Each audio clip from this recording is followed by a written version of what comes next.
કાંઈ વાંધો નહીં. મોટા ભાઈમાં તમારો કોઈ દેવી રેટી રોટી બેટીનો ભાગ નથી, છતાંય તમે ભાગ માંગો છો. તો મારો એક બીજો શબ્દ સમાજને છે, 4 વરીવાળાને.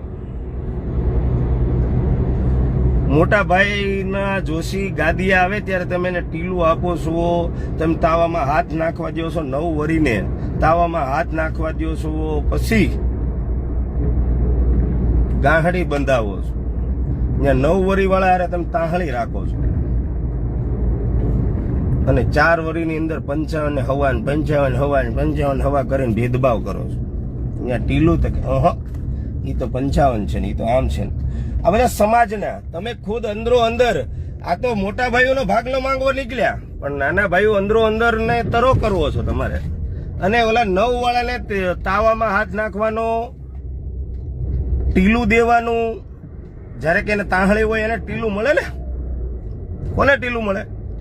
પ્રસાદી કોને મળે? તાહળી હોય એને જ મળે. 9 વાળા